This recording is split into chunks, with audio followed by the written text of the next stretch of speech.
नमस्कार। आज हम उत्तर प्रदेश लोक सेवा आयोग मतलब यूपीपीएससी की जो प्रवक्ता राजकीय इंटर कॉलेज यानी जीआईसी परीक्षा 2025 है, उसकी आवेदन प्रक्रिया को थोड़ा गहराई से समझने की कोशिश करेंगे। हमारे पास आयोग का वो आधिकारिक नोटिफिकेशन है jic.pdf जिसे कहते हैं, और इरादा यही है कि इसमें से जो सबसे काम की बातें हैं वो निकालें ताकि अप्लाई करने का प्रोसेस एकदम साफ हो जाए, कोई कन्फ्यूजन ना रहे। ठीक है, तो कहाँ से शुरू करें? सबसे पहला और शायद सबसे ज़रूरी स्टेप वो ओटीआर नंबर वाला। बिल्कुल, वो अब एकदम जरूरी हो गया है। देखिए, जिन्होंने अब तक ओटीआर मतलब वन टाइम रजिस्ट्रेशन नंबर नहीं लिया है, उन्हें ऑनलाइन आवेदन करने से भी पहले ये ध्यान रखना होगा, कम से कम 72 घंटे पहले आयोग की वेबसाइट है ना otr.pariksha.nic.in, वहां से ये नंबर लेना होगा।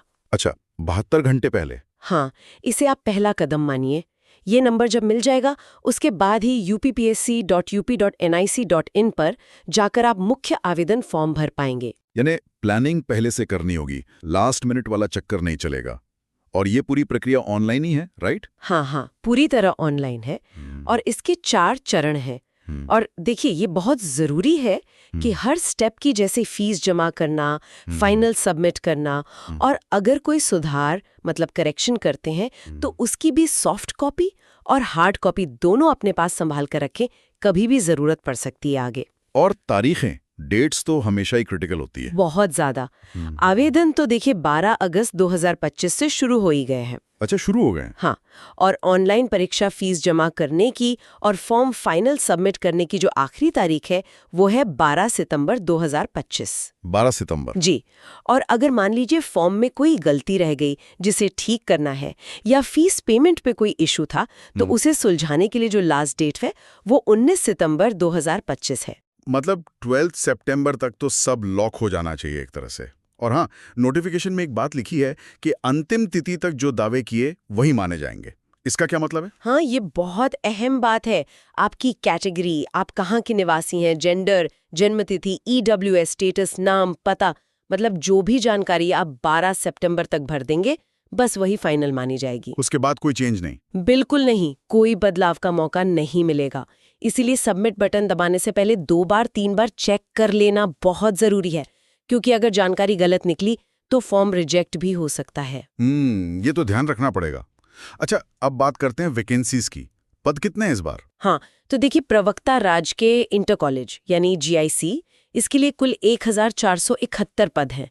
इसमें 777 पुरुष शाखा में और 694 महिला शाखा में हैं। अच्छा खासा नंबर है। हाँ, इसके अलावा जो स्पर्श दृष्टिबाधित जीआईसी या समेकित विशेष माध्यमिक विद्यालय हैं, उनमें 45 पद हैं, और उत्तर प्रदेश जेल प्रशिक्षण विद्यालय में अध्यापक वर्ग के 02 पद हैं। तो कुल मिलाकर 1518 पद हो गए। 1518? हाँ, और क्या ये संख्या फाइनल है या बदल भी सकती है? नोटिफिकेशन में साफ लिखा है कि पदों की संख्या घट या बढ़ सकती है, मतलब ये टेंटेटिव है। इसका जो भी अपडेटेड स्टेटस होगा वो आयोग की वेबसाइट पर ही मिलेगा। ठीक है। और ये पद किस ग्रुप के हैं? वेतनमान क्या है? ये सभी पद समूह ग मतलब ग्रुप सी नॉन गैजेटेड श्रेणी के हैं। जीआईसी और विशेष स्कूलों के जो प्रवक्ता हैं उनके लिए पे लेवल 8 है, और जो जेल स्कूल के प्राध्यापक हैं उनके लिए लेवल 7 है। समझ गए। अब जरा आवेदन शुल्क मतलब एप्लीकेशन फीस के बारे में भी बता दीजिए। हाँ, तो ये अभी प्रीलिम्स परीक्षा के लिए है। जनरल, ईडब्ल्यूएस और ओबीसी कैंडिडेट्स के लिए 125 रुपए। 125 रुपए? हाँ। अनुसूचित जाति और जनजाति मतलब SC/ST के लिए 65 रुपए, दिव्यांगजन के लिए सिर्फ 25 रुपए, और भूतपूर्व सैनिक यानी एक्स सर्विसमैन उनके लिए 65 रुपए है। और बाकी कैटेगरीज जैसे स्वतंत्रता सेनानी आश्रित, महिला। हाँ, स्वतंत्रता संग्राम सेनानी के आश्रित, महिला अभ्यर्थी और कुशल खिलाड़ी, ये सब अपने जो मूल श्रेणी है मतलब जिस कैटेगरी जनरल, ओबीसी, SC/ST में आते हैं, उसी के हिसाब से फीस देंगे। अच्छा। और ये ध्यान रखना है कि ये फीस सिर्फ प्रीलिम्स के लिए है। मेंस एग्जाम के लिए फीस अलग से देनी होगी बाद में। ठीक है। फीस के बाद आता है सबसे बड़ा सवाल, एलिजिबिलिटी का। कौन अप्लाई कर सकता है? आयु सीमा क्या है? उम्र की जो गणना है वो 1 जुलाई 2025 को आधार मानकर की जाएगी। कैंडिडेट की उम्र कम से कम 21 साल होनी चाहिए और ज्यादा से ज्यादा 40 साल। 21 से 40? हाँ, मतलब उनका जन्म 2 जुलाई 1985 से पहले का ना हो और 1 जुलाई 2004 के बाद करना हो। और रिजर्व्ड कैटेगरीज के लिए छूट? हाँ बिल्कुल, उत्तर प्रदेश के जो आरक्षित वर्ग है और दिव्यांगजन है उन्हें ऊपरी आयु सीमा में छूट मिलेगी, जो भी नियम है उनके अनुसार। दिव्यांगजन के लिए तो अधिकतम आयु सीमा 55 साल तक है। 55 साल काफी है। अच्छा, 21 साल न्यूनतम आयु है, तो इसका मतलब पोस्ट ग्रेजुएशन और बीएड तो पूरा होना ही चाहिए।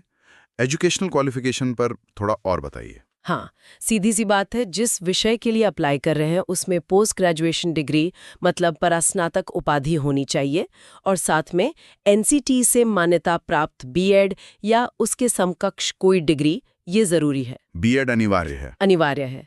कुछ विषयों में खास कॉम्बिनेशन भी चाहिए होते हैं, जैसे अगर प्रवक्ता हिंदी के लिए अप्लाई कर रहे हैं तो ग्रेजुएशन में संस्कृत एक सब्जेक्ट होना जरूरी है।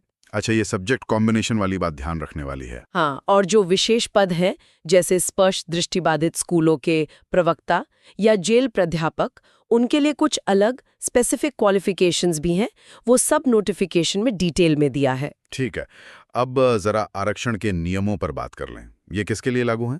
इसमें एससी, एसटी, ओबीसी, ईडब्ल्यूएस, दिव्यांगजन, एक्स सर्विसमैन, स्वतंत्रता सेनानी आश्रित, महिला और कुशल खिलाड़ी शामिल हैं। और जो दूसरे राज्यों के हैं? दूसरे राज्यों के अभ्यर्थी अनारक्षित यानी जनरल कैटेगरी में ही माने जाएंगे, उन्हें आरक्षण का लाभ नहीं मिलेगा। और महिला अभ्यर्थियों के लिए जाति प्रमाण पत्र? हाँ, ये बहुत जरूरी पॉइंट है। महिला अभ्यर्थियों के मामले में पिता पक्ष से जारी किया गया जाति प्रमाण पत्र ही मान्य होगा। और ये बात भी है कि आप जिस भी कैटेगरी का दावा कर रहे हैं उसके सपोर्ट में सर्टिफिकेट मांगे जाने पर आपको दिखाना होगा। पिता पक्ष वाला सर्टिफिकेट, ये कई बार कंफ्यूजन पैदा करता है, लोग ध्यान रखें। अच्छा, और कोई जरूरी बात या कोई चेतावनी जो कैंडिडेट को ध्यान में रखनी चाहिए? हाँ, एक बहुत ही सख्त चेतावनी है नोटिफिकेशन में। अगर कोई कैंडिडेट जानबूझकर गलत जानकारी देता है या कोई जरूरी बात छुपाता है तो न सिर्फ उसका एप्लीकेशन कैंसिल हो सकता है, वो तो है ही, बल्कि आयोग उसे आने वाली परीक्षाओं और सिलेक्शन प्रोसेस से 5 साल